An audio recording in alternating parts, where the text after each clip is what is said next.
pagi teman-teman Universitas Kristen Satya Wacana. Apa kabarnya hari ini? Pasti kabarnya baik-baik semua ya teman-teman.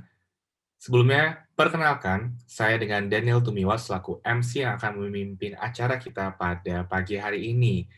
Saya ingin mengucapkan selamat datang di acara AFPI Goes to Campus dengan tema Peran AFPI dan Fintech Lending dalam mendorong percepatan inklusi keuangan. Nah, teman-teman semua, apakah sudah pernah mendengar apakah itu fintech lending? Atau pernah mendengar siapakah dan apakah itu AFPI? Mungkin ada yang sudah pernah mendengar atau mungkin ada yang belum pernah mendengar. Nah, nanti akan ada banyak sekali teman-teman narasumber atau teman-teman perwakilan dari perusahaan dan perwakilan dari AFPI yang akan membantu dan menjelaskan seperti apakah AFPI itu dan seperti apakah fintech lending, manfaat, serta kegunaannya untuk mendorong percepatan inklusi keuangan di Indonesia. Ya, halo, selamat pagi. Salam sejahtera untuk kita semua. Teman-teman Universitas Kristen Satya Wacana, Salatiga, Jawa Tengah. Saya memperkenalkan diri lagi. Nama saya Yoga Maesa, saya selaku Wakil Ketua Bidang Edukasi Literasi Research dari AFPI. Selaku Direktur Utama PT Lumbung Dana Indonesia juga, atau disebut Lumbung Dana, fintech-nya. Tapi hari ini saya akan mewakili AFPI untuk memberikan penjelasan singkat mengenai apa itu fintech, apa itu Asosiasi Fintech Pendanaan Bersama Indonesia, dan bedanya fintech legal dan ilegal. Platform fintech pendanaan bersama atau peer-to-peer lending merupakan sebuah layanan jasa keuangan yang mempertemukan antara pemberi dana atau lender dengan penerima dana atau borrower melalui sistem elektronik yang didukung dengan jaringan internet. Platform ini merupakan layanan pinjam-meminjam uang berbasis teknologi informasi atau LPM-UBTI. Dalam menjalankan operasional usahanya, penyelenggara fintech pendanaan bersama harus terdaftar atau berizin di Otoritas Jasa Keuangan. Platform fintech pendanaan bersama merupakan sebuah lembaga jasa keuangan non-bank yang menyasar masyarakat yang belum atau tidak terlayani oleh layanan perbankan. Platform fintech pendanaan bersama tidak melakukan aktivitas investasi dalam kegiatan usahanya. Sebagai pendukung, platform fintech pendanaan bersama memiliki ekosistem, antara lain eKYC, digital signature, credit scoring, dan asuransi. Asosiasi Fintech Pendanaan Bersama Indonesia berperan sebagai wadah bagi para platform fintech pendanaan bersama yang ditunjuk secara resmi oleh Otoritas Jasa Keuangan. Dengan membangun pusat data teknologi finansial atau fintech data center yang memiliki code of conduct atau pedoman perilaku yang mengikat kepada setiap anggotanya. Melalui 3 indikator utama inklusi keuangan, akses, pemakaian, dan kualitas. Dengan misi utama mendorong akses pendanaan untuk inklusi melalui jasa keuangan digital.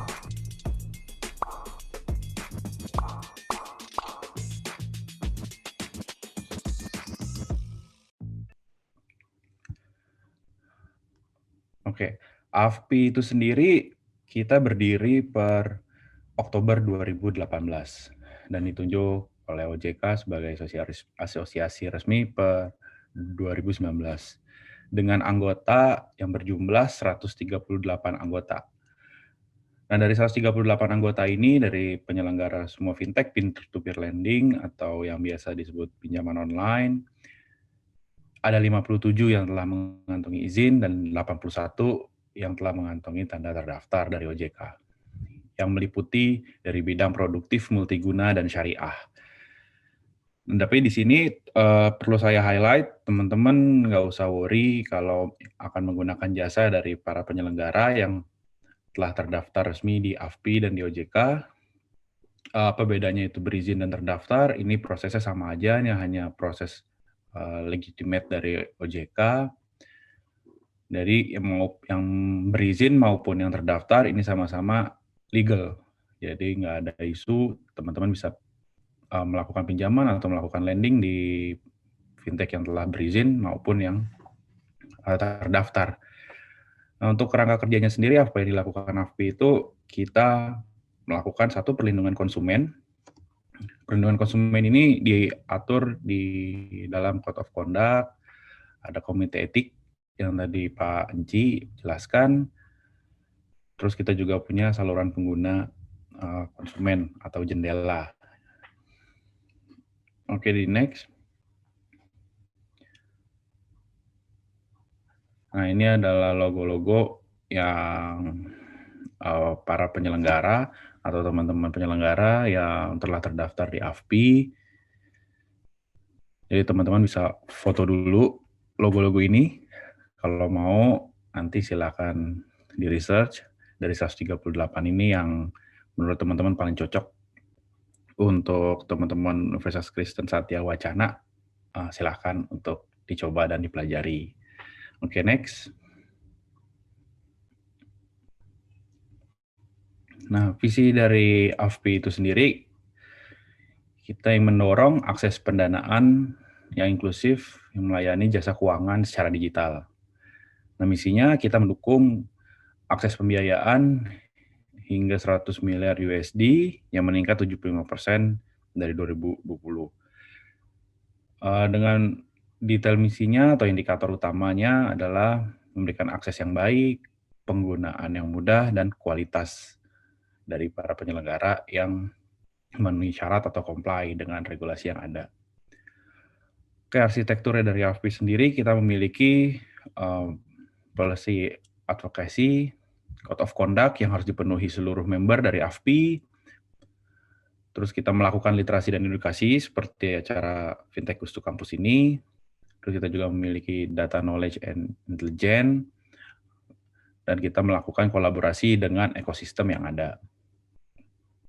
Jadi fintech peer-to-peer lending atau pinjaman online ini tidak bisa berdiri sendiri karena kami para penyelenggara harus bekerja sama dengan mitra-mitra atau perusahaan-perusahaan yang dapat membantu kami dalam menjalankan kegiatan operasionalnya. Contohnya seperti proses tanda tangan digital.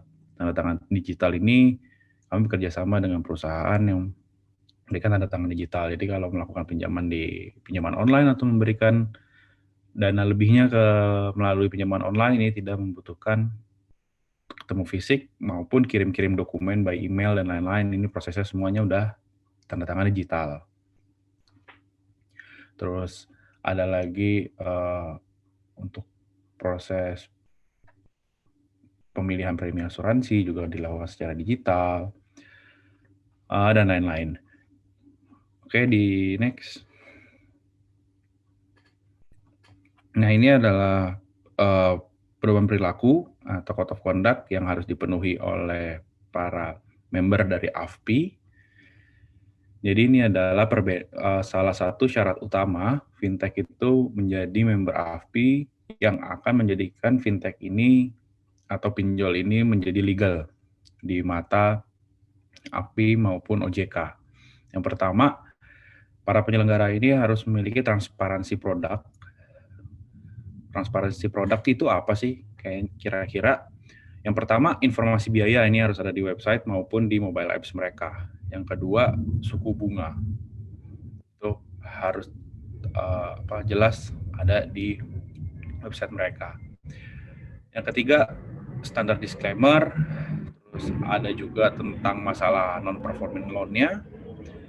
Ada standar informasi layanan pengguna seperti apa cara pengaduan, bagaimana cara melakukan pinjaman, bagaimana cara melakukan pembiayaan, terus bagaimana cara menyelesaikan sengketa maupun dispute yang ada ketika adanya indikasi penagihan yang tidak sesuai, indikasi biaya yang berlebih, dan lain-lain.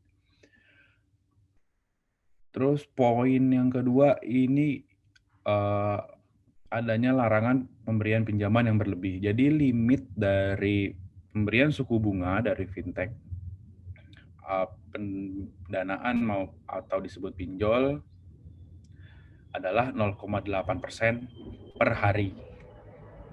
Jadi kalau teman-teman nanti melakukan pinjaman di fintech peer-to-peer lending atau mendengar ada fintech peer-to-peer lending yang memberikan bunga dan biayanya lebih dari 0,8% per hari dari nominal outstanding yang diberikan dari disbursement atau pengajuan pinjaman yang diminta sama peminjam, itu silakan dilaporkan. Untuk nanti AFPI akan menginformasikan ke Kominfo dan ke OJK, maka situs pinjaman online itu maupun aplikasinya akan diblok. Yang kedua, kita tidak akan memberikan atau penambahan biaya pinjaman itu tanpa kesepakatan. Jadi misalnya ada pengajuan pinjaman 2 juta, terus tiba-tiba yang ditransfer 2,5 juta. Nah ini nggak bisa, kecuali kesepakatan. Atau ada notifikasi atau ada perubahan secara pengajuan by system. Oke, selanjutnya, wajib dilakukan assessment atau credit scoring dari para peminjam. Jadi di sini juga para penyelenggara, 138 penyelenggara ini juga telah melakukan assessment maupun credit scoring mereka secara internal yang dilakukan sama mereka menggunakan, yang rata-rata di sini menggunakan sistem artificial intelligence dan machine learning. Kenapa? Itu karena proses pengajuan approval maupun reject maupun disburse ini dilakukan secara instan. Jadi teman-teman di Universitas Kristen Satya Wacana, ini kan jurusannya mungkin ada yang IT, mungkin ada yang ekonomi. Nah, AI maupun machine learning ini adalah teknologi yang tidak baru, namun penerapannya sangat membantu untuk profiling behavior seseorang atau behavior suatu perusahaan.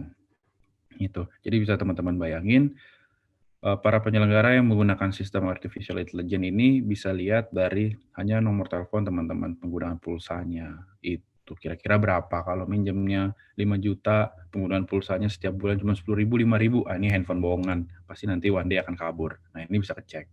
Terus location-nya, habis itu behavior penggunaan di e-commerce itu juga bisa. Habis itu teman-teman penggunaan uang elektroniknya seperti apa, terus pembayaran listrik di rumahnya atau di tokonya juga seperti apa. Nah ini semuanya parameter-parameter yang keseharian yang dilakukan oleh para peminjam ini dapat diakses. Yang terakhir, tidak boleh dilakukannya rekayasa data, manipulasi data. Nah, untuk poin yang ketiga, ini tentang praktek manusiawi. Ini di luar dari sisi sistem. Jadi ini ada human touch-nya di sini, yaitu tidak boleh dilakukan oleh member dari AFPI, fintech yang terdaftar maupun yang berizin, atau fintech legal, itu melakukan kekerasan fisik maupun mental. Baik dari proses penagihan maupun proses pengajuan. Terus yang kedua adalah wajib digunakannya penagihan melalui pihak ketiga yang telah menjadi member dari AFPI juga.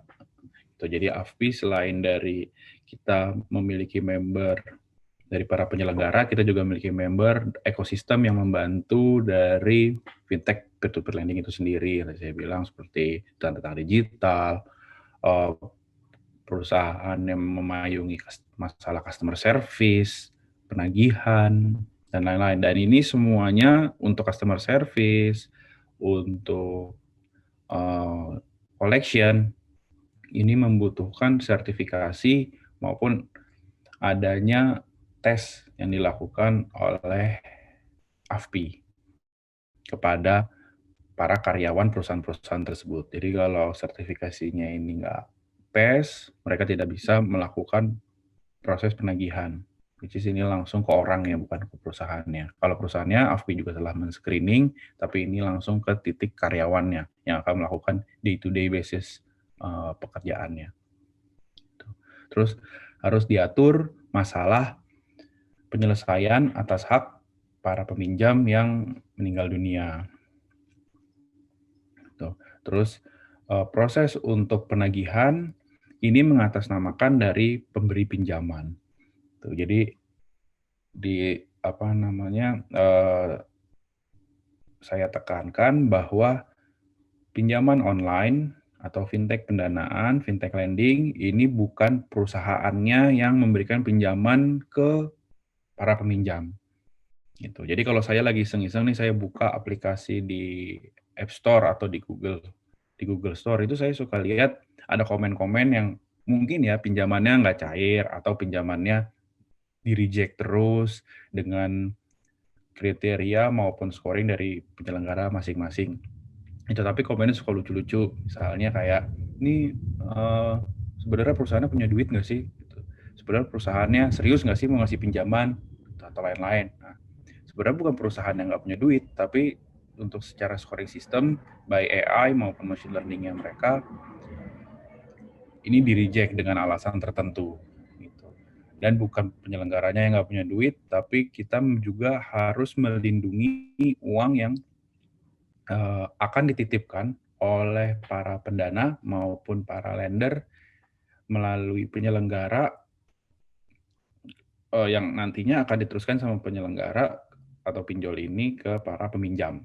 Jadi di sini bisa dibilang kalau penyelenggara fintech peer-to-peer lending itu kita hanya agregator atau kita hanya perantara, baik dari perantara antara uang masyarakat atau orang yang membutuhkan dana dengan orang yang kelebihan dana gitu. Jadi di pinjaman online ini walaupun istilahnya yang masyarakat biasa bilang atau netizen biasa bilang pinjol, tapi di pinjol ini juga kita bisa melakukan investasi kecil-kecilan gitu. Oke, next. Oke, ini adalah current condition per Maret 2021. Jumlah pendana atau lender atau yang memberikan uangnya ke fintech peer-to-peer lending yang nantinya akan disalurkan ke peminjam, ini sebanyak 612.000 gitu. Nah, tadi kalau saya lihat datanya juga per Maret 2021 untuk Jawa Tengah itu sendiri itu sekitar ada 48.000 lender. Untuk di sisi borrowers di Indonesia ini ada 55 juta. Untuk di Jawa Tengah itu sendiri ada 3,5 juta. Jadi 3,5 juta itu 6% dari total borrower yang telah terdaftar atau membuka akun di seluruh penyelenggara di 138 penyelenggara yang legal. Gitu. Nah, jumlah ini mengalami peningkatan dari bulan ke bulan itu at least 10%. Ini untuk posisi di Jawa Tengah ya. Gitu. Tapi menurut kami atau menurut pandangan saya pribadi, growth untuk pertumbuhan user aktif atau user yang mau melakukan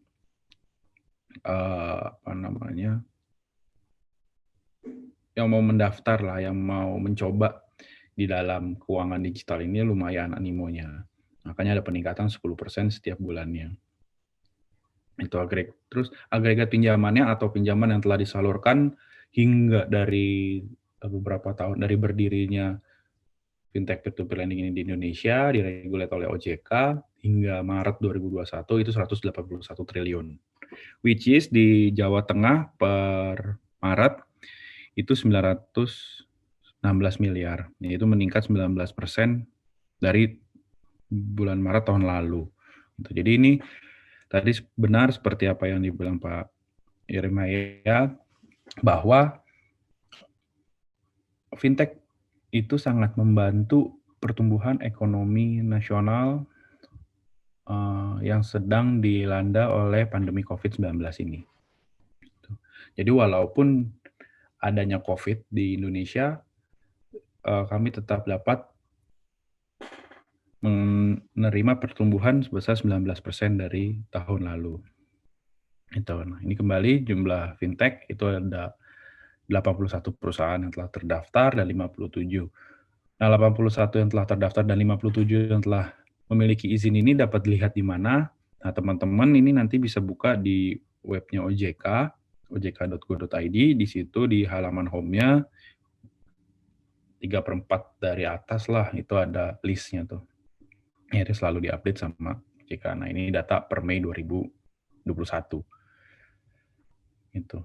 Nah, peluang yang dapat grab oleh para penyelenggara fintech peer-to-peer lending.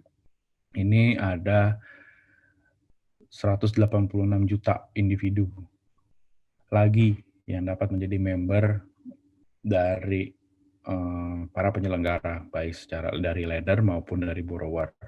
Dan untuk UMKM-nya ini 46,6 juta, which is UMKM ini akan growth setiap harinya. Setiap harinya ada orang yang membuka tokonya baru, toko online maupun toko offline-nya, ada yang berjualan makanan juga. Setiap harinya angka ini selalu bertambah. Sedangkan dari total yang di atas itu, yang unbankable atau yang belum mendapatkan akses pembiayaan, itu sebanyak 132 juta individu. Itu dengan gap 989 triliun lah kira-kira angkanya, yang belum mendapatkan akses pembiayaan dari sisi perbankan maupun dari sisi industri keuangan non-bank. Oke, dilanjut. Nah, ini highlight yang lebih jelas tentang pertumbuhan disbursement fintech peer-to-peer lending legal yang ada di Indonesia. Tuh yang tadi saya bilang, dari tahun ke tahun ini mengalami peningkatan. Nah, kalau bisa teman-teman lihat di sini, dari 2019 adanya pandemi COVID-19, pandemi COVID masuk, hingga 2020 ini mengalami peningkatan 25%. Itu jadi fintech peer-to-peer lending ini adalah satu inovasi keuangan yang dibangun sama teman-teman para penyelenggara, founder-founder dari 138 penyelenggara ini untuk membantu pertumbuhan ekonomi atau membantu penyaluran atau experience yang dapat dilakukan oleh masyarakat yang belum unbankable. Itu tadi kenapa seperti yang Pak Anci tadi bilang, ini ada teman-teman di sini dari Singa, Danapala, Edufund, Dana Bagus, Asetku, dan lain-lain yang sangat amat membantu masyarakat dalam yang membutuhkan akses pembiayaan. Itu. Jadi nanti teman-teman bisa tanya ke Pak Renat, Bu Marina, Bu Pinkan, Pak Vincent, Pak Jimmy. Ini kira-kira proses IT-nya atau proses dari fintech atau penyelenggara ini dari pendaftaran hingga penyaluran pinjaman tuh seperti apa sih cara mainnya, syarat-syaratnya seperti apa.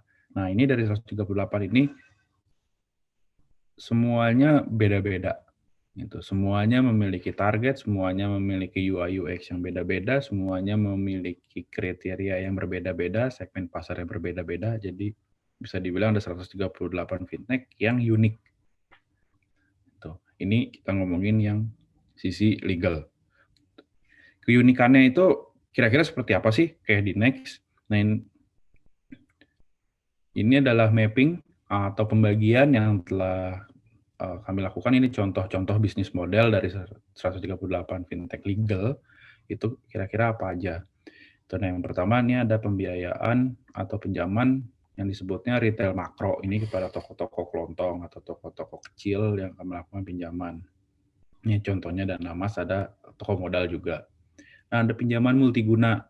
Pinjaman multiguna itu apa sih? Pinjaman multiguna ini disebut biasanya payday loan atau cash loan atau pay later. Gitu. Jadi kalau teman-teman coba kayak pay later gitu atau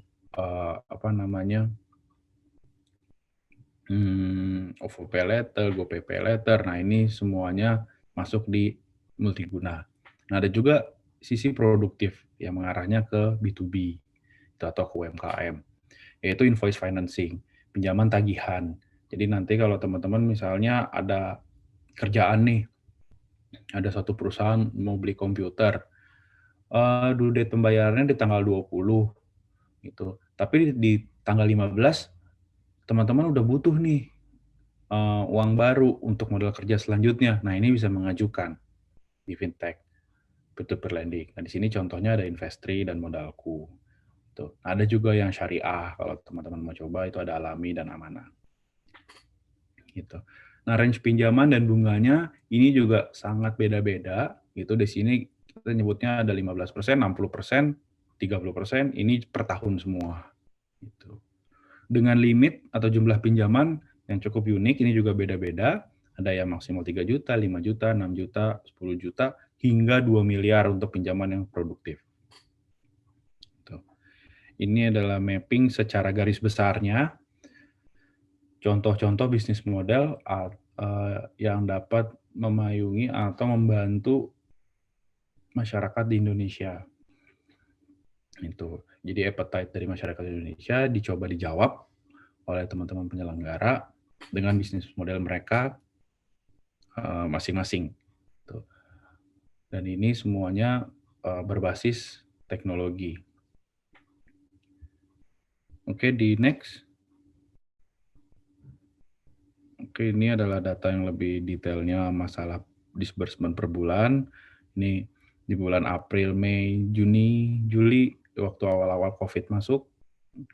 Ini lumayan struggling atau kita masih dalam proses belajar gimana caranya melakukan secara office-nya, WFH-nya gimana, dan masyarakat masih kaget, ini kira-kira di PHK atau enggak, ini gimana.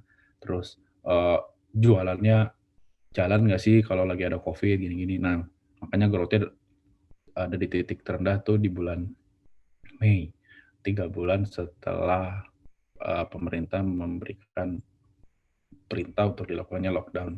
Nah, setelah itu growth-nya langsung naik melebihi awal tahun 2020.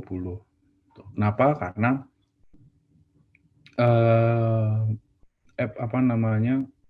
barang ini atau fintech peer-to-peer lending ini disukai sama masyarakat. Itu buktinya pertumbuhannya lumayan, growth-nya tinggi.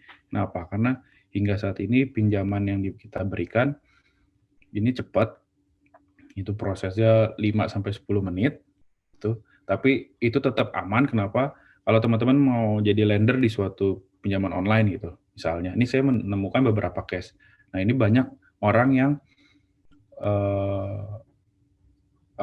kalau kita ngomongin yang masalah IT kayak machine learning, AI, dan lain-lain, kalau orang yang nggak biasa dengar nih mikirnya, ini binatang apa ya? Itu masa bisa sih orang ngasih pinjaman 1 hari 22 miliar, kalah dong bang. Gitu. Kok bisa sih 1 hari untuk ngurusin pengajuan pinjaman yang ada 2.000 aplikan, 1 hari ada 2.000 nasabah yang masuk mengajukan pinjaman, dan ini semuanya bisa diproses, karyawannya sebanyak apa? Gitu. Nah, ini proses ini semuanya di-cut menggunakan AI dan machine learning. Jadi ini so fast dan itu very automated. Jadi semua ini bisa terakomodir. Gitu. Oke, di next. Nah, peran AFPI itu apa sih untuk memajukan industrinya fintech? Atau kita melindungi dari member-member maupun kita melindungi dari sisi masyarakatnya juga. Yang dapat ditekankan di sini, AFPI hanya dapat membantu masyarakat maupun nanti teman-teman ini jika melakukan proses pinjaman atau proses pendanaan di fintech legal. Gitu. Kalau di fintech ilegal, dari AFPI akan melemparnya biasanya ke kepolisian. Tapi kalau legal, kita bisa bantu dengan cara memberikan sanksi-sanksi administratif maupun sanksi-sanksi yang lebih keras lagi ke member dari AFPI. Tapi rata-rata member dari AFPI ini semuanya udah compliance dengan aturan yang ada, sudah mengikuti regulasi, mengikuti code of conduct dari AFPI. Jadi 138 tadi itu aman.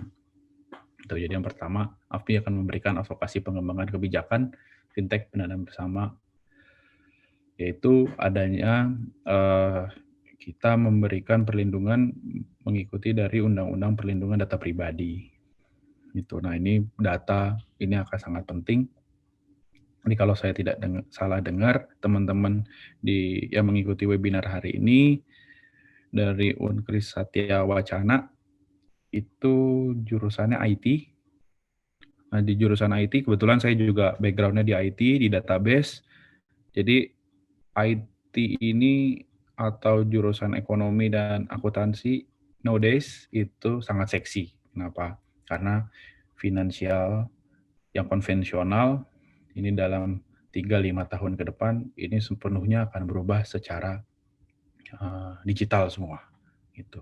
Nanti lahirnya ada blockchain, sekarang dimulai lahirnya dari blockchain ada cryptocurrency yang kita mulai bisa rasakan di beberapa penyelenggara pemain yang telah terdaftar di Bapepti. Ini kita bisa coba, kita bisa lihat grafiknya naik turun, terus hari ini turun banget, besok naik banget. Nah, ini semuanya prosesnya ada di belakang itu. Dan ada smart contract juga untuk di sisi blockchain yang masih belum dapat digunakan di Indonesia. Tapi nanti ke depannya semua secara finansial ini digital basis semua.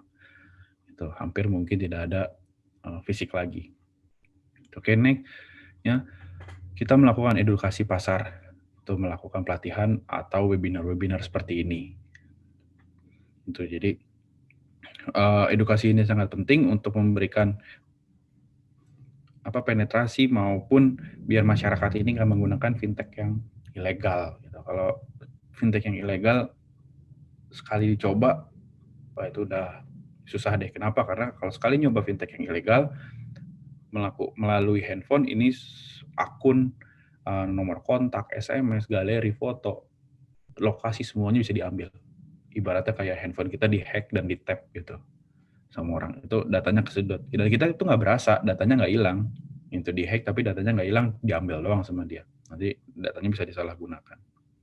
Gitu. Terus AFI juga memberikan sertifikasi yang tadi saya bilang ke SDM atau karyawan-karyawan dari perusahaan-perusahaan yang menjadi membernya AFPI, di luar tadi customer service, terus collection, habis itu dari sisi keuangannya. Nah, ini juga AFPI memberikan sertifikasi untuk komisaris dan direksinya.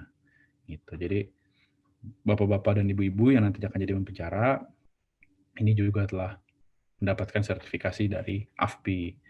Gitu. Jadi ini udah expertise banget.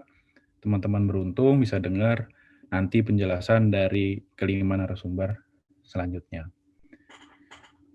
Oke, terus yang keempat, kita memastikan visibilitas data yang lebih baik menggunakan fintech data center.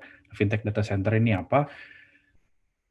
Nah, ini dari 138 atau 142 kemarin per 2019 ini semuanya mengirimkan data ke fintech data center. Itu jadi data dari borrower, lender, transaksi, outstanding semuanya dikirim ke fintech data center. Tujuannya untuk apa? Dari fintech data center ini semua penyelenggara 138 ini bisa ngecek juga. Jadi nanti kalau ada borrower yang nakal, ibaratnya dia melakukan 40, dia mengajukan pinjaman di 40 fintech gitu, 40 penyelenggara. Nah, ini dapat dilihat di fintech data center. Gitu. Nah, rata-rata data yang masuk ke fintech data center dari total keseluruhan ini 150.000 hingga 200.000 data per hari.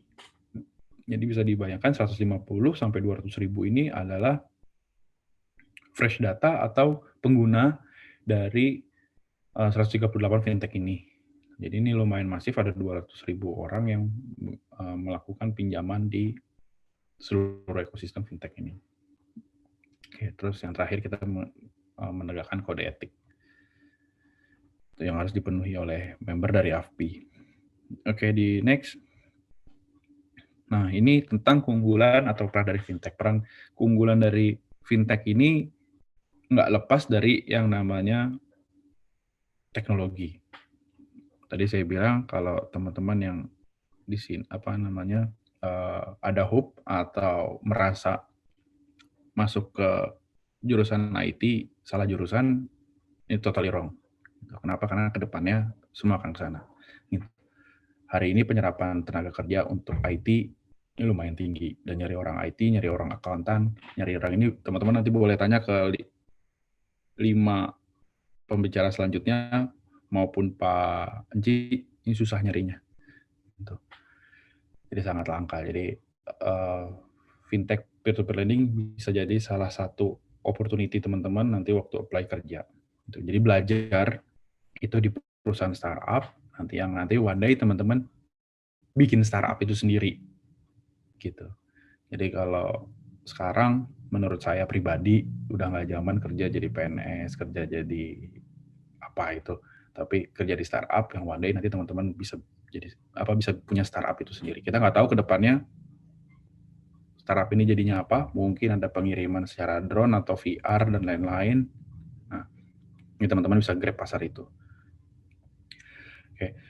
Balik lagi ke unggulannya, itu kita penyaluran pinjamannya memberikan dampak positif untuk memperdayakan UMKM yang tadi dibilang karena prosesnya mudah dan cepat. Itu proses mudah dan cepat ini hanya menggunakan KTP, verifikasi biometrik, EKYC, yang KYC-nya know your customer-nya dilakukan secara elektronik. Jadi nanti akan harus dilakukan perekaman biometrik, jadi teman-teman menggunakan handphonenya kayak foto selfie gitu, nanti ada beberapa titik di muka, 28 sampai 32 titik yang ada di muka, ini akan diverifikasi ke Dukcapil. Itu. Apakah KTP dan muka dari teman-teman compile dengan data yang ada di Dukcapil? Kalau iya, oke, ini pass step 1, yang habis itu selanjutnya scoring dan lain-lainnya, sampai akhirnya penyaluran.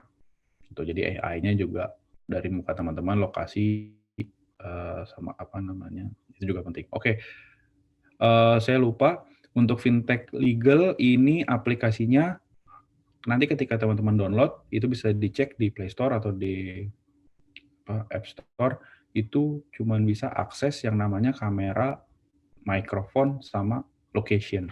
Jadi cuma 3 itu. Kalau dia minta akses yang lain-lain, udah deh jangan di-download. Daripada data teman-teman itu kesedot semua.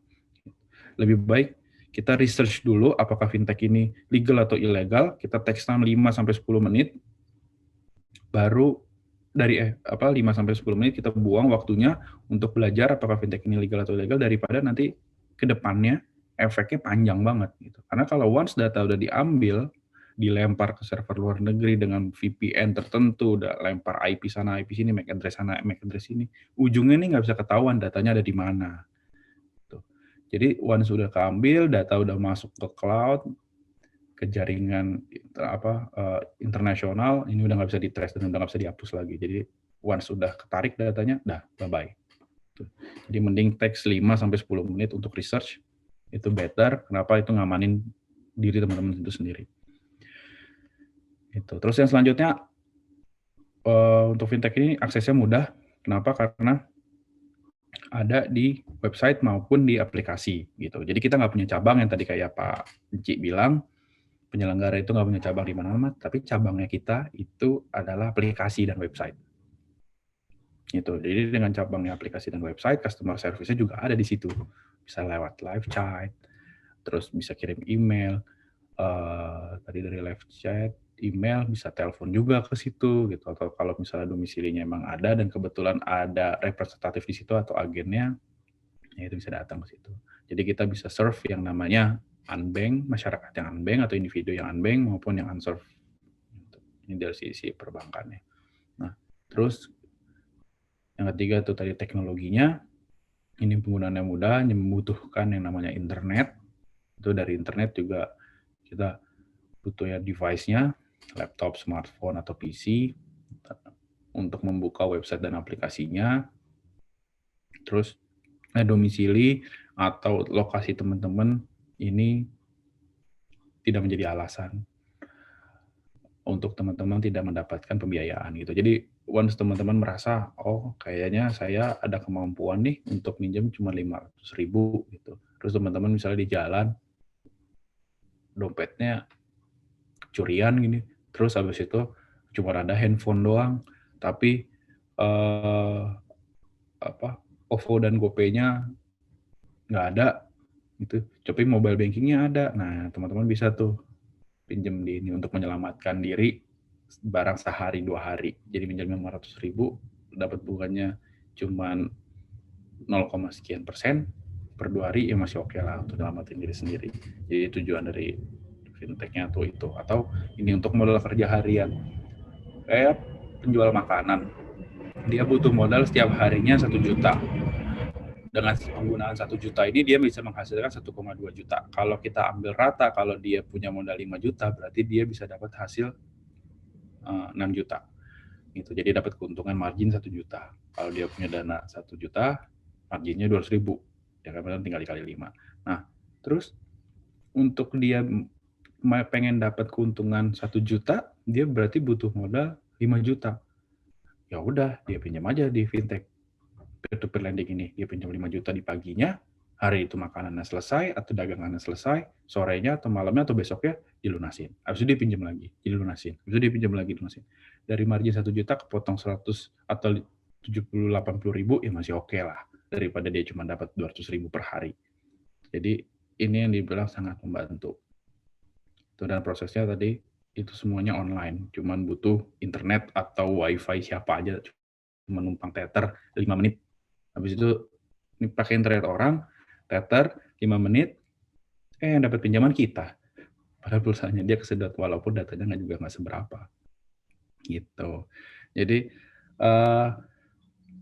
dari saya rasa penekanannya cukup.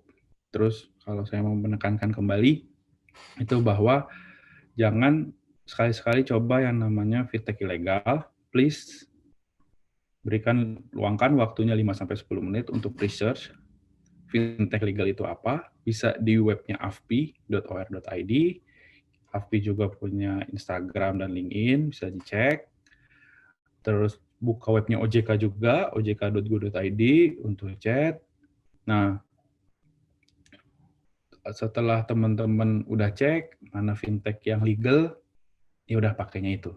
Kalau fintech ilegal yang tadi saya bilang, once datanya ketarik, udah bye-bye. Tuh, jadi jangan sekali-sekali dicoba. Itu dari saya cukup. Tetap semangat teman-teman untuk mendengarkan penjelasan dari 5 Terima narasumber kasih Pak Daniel. dan ada diskusi Terima tanya kasih jawab juga kepada Silakan kalau yang mau bertanya. Tadi ada Pak Yoga Selamat Mahesa yang pagi. sudah memberikan penjelasan Salam sejahtera lebih untuk detail kita semua. terkait apa sih itu fintech peer-to-peer lending dan juga bagaimana sih AFPI sebagai organisasi yang menaungi perusahaan-perusahaan fintech peer-to-peer lending yang ada di Indonesia ini dan bekerja sama, dan juga ada dari Pak Renat juga yang sudah menjelaskan terkait fintech peer-to-peer lending, dan Ibu Pinkan juga terkait peer-to-peer lending dan produknya. Berikutnya mungkin saya nggak perlu menjelaskan lagi apa itu peer-to-peer lending karena sudah cukup jelas. Selanjutnya saya akan presentasikan terkait Asetku. Jadi Asetku ini adalah salah satu fintech peer-to-peer lending yang sudah resmi terdaftar di OJK sejak Desember 2018. Kami beroperasi sudah kurang lebih hampir 3 tahun ya berarti. Kenapa fintech peer-to-peer lending ini di Indonesia itu sangat potensial sekali pertumbuhannya, karena kita bisa melihat sendiri bahwa Indonesia ini salah satu negara emerging market yang ada saat ini, di mana di Indonesia ini sistem finansialnya itu bertumbuh sangat cepat sekali, lalu terdapat juga pertumbuhan middle income class yang sangat cepat juga. Yang kedua adalah penggunaan smartphone yang sangat tinggi di Indonesia. Kurang lebih ada 130 juta pengguna smartphone yang ada di Indonesia, yang memposisikan Indonesia sebagai yang keempat terbesar di dunia. Yang ketiga adalah developing fintech environment di Indonesia itu secara regulasinya sangat mendukung. Di mana OJK telah mengeluarkan aturan terkait fintech peer-to-peer lending itu di bulan Desember tahun 2016. Dan semenjak itu, kegiatan pinjam-meminjam secara online yang dulu sebelumnya belum pernah diatur, sekarang sudah diatur oleh OJK sehingga menjadi legal. Next. Bisa di-skip aja, next. Oke. Selanjutnya terkait produk Asetku sendiri. Jadi seperti dijelaskan sebelumnya, fintech peer-to-peer lending itu mempertemukan antara orang yang mau meminjam dan orang yang memberikan pinjaman atau yang punya dana. Di sini ada sebagai borrower, ada lender artinya. Untuk borrower sendiri, Asetku itu ada pinjaman produknya, ini cash loan, jadi pinjaman tunai yang bersifat tenor jangka pendek, minimum dari 10 hari sampai maksimum 12 bulan. itu dengan suku bunga 0,2% sampai 0,8% per hari. Ini sudah disesuaikan dengan Code of Conduct yang sudah ada di AFPI. Untuk Asetku sendiri kita bekerja sama dengan mitra marketplace kita untuk menyalurkan pinjaman, ada Akulaku, Bukalapak, Link Aja, dan lain-lain. Nah, di Asetku sendiri itu kita juga ada produk buat lender, itu pendananya. Jadi selain adik-adik bisa melakukan pinjaman di Asetku, adik-adik juga bisa menjadi pemberi dana pinjamannya atau menjadi lendernya. Nah, lendernya juga bisa memberikan pinjaman ada tenor 15 hari, 22 hari, 1 bulan, hingga 12 bulan juga ada. Di sini juga adik-adik karena menjadi lender, itu adik-adik bisa mendapatkan return atau imbal hasil. Jadi daripada adik-adik punya uang, tapi tidak dimanfaatkan untuk mendapatkan return, bisa digunakan dengan cara menaruh dananya di Asetku atau fintech peer-to-peer lending lainnya. Di sini contohnya bisa dapat return sampai 23% per annum, ada yang 17,5% per annum, dan lain-lain. Dan juga di Asetku itu ada kelebihannya, kita juga bekerja sama dengan perusahaan asuransi untuk menjamin dana lender. Dan juga kita melakukan diversifikasi produk ke banyak masyarakat atau borrower yang ada di Indonesia, di mana borrower kita saat ini sudah mencapai lebih dari 6 juta orang. Next. Nah, ini adalah user profile dari borrower Asetku itu sendiri. Jadi Asetku ini sudah bisa menjangkau seluruh Indonesia dari Sabang sampai Merauke karena kita berbasis IT, jadi kita tidak harus membuka cabang di masing-masing kota. Namun kita cukup dengan user tersebut bisa memiliki smartphone dan memiliki akses internet, mereka sudah bisa menggunakannya. Nah, Asetku sudah bisa mengcover region tadi semua, di mana untuk Pulau Jawa sendiri itu borrower kita sekitar 62% ada di Pulau Jawa, 22% itu dari Pulau Jawa itu terkonsentrasi di Jakarta, dan 38% sisanya user itu ada di luar Pulau Jawa. Untuk gender sendiri itu dari sisi borrower itu pria masih lebih banyak mendominasi sebagai borrower, di mana rasionya adalah 3:2. Untuk tipe pekerjaan itu 65% adalah karyawan swasta, di mana 21%-nya adalah freelance atau micro small business owner atau UMKM. Nah, yang keempat itu kita profilnya ada dari usia. Usia itu ada di antara 18 sampai 44 tahun, itu adalah 71% dari borrower kami, sementara ada usia rentang 25 sampai 34 tahun, itu 39%. Di mana kebanyakan adalah usia produktif atau yang masih muda, itu adalah customer kami. Untuk dari sisi edukasi itu ada 69% itu adalah yang memiliki edukasi setingkat SMA, sementara 20% adalah memiliki tingkat edukasi S1. Next. Selanjutnya adalah user profile dari lender-lender kami atau pendana kami. Kebanyakan pendana kami itu menggunakan operating systemnya Android, ada 80% dan 20% menggunakan iOS. Untuk regionnya sendiri itu di Pulau Jawa ada sebanyak 70% lender berada di Pulau Jawa, di mana 37% dari lender tersebut berada di Kota Jakarta, dan 30% user lainnya ada di luar Pulau Jawa. Untuk gender sendiri itu masih sama, rasionya antara laki-laki dan perempuan adalah 3:2. Yang keempat adalah terkait usia. 62,7% lender kami adalah berada di usia antara 20 sampai 32 tahun, dan 14,7%-nya ada di usia antara 33 sampai 37 tahun. Untuk jenis pekerjaannya, sebesar 65% adalah karyawan swasta, sementara 15,7% adalah pengusaha atau entrepreneur. Untuk industri sektor, itu 16% dari user kami itu bekerja di wholesale atau retail trade business sektor, dan 15,2% itu ada di financial sector. Untuk sumber pendanaan itu sebanyak 69,5% itu berasal dari gaji. Sementara dari pendapatan bisnis itu 12,8%. Untuk income sendiri itu rata-rata 77% dari lender kami itu memiliki penghasilan antara 300 US dollar sampai 2.000 US dollar per bulan. Untuk dari sisi religion itu proporsi antara Muslim dan Kristiani itu hampir sama, yaitu di antara 27% dan 29,7% masing-masing.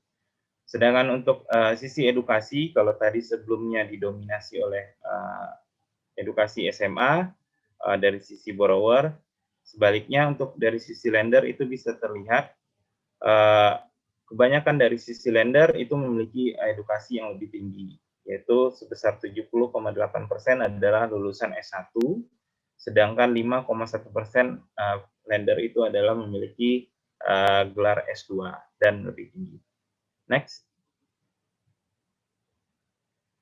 Oke, selanjutnya ini adalah terkait achievement kami, Asetku sejauh ini.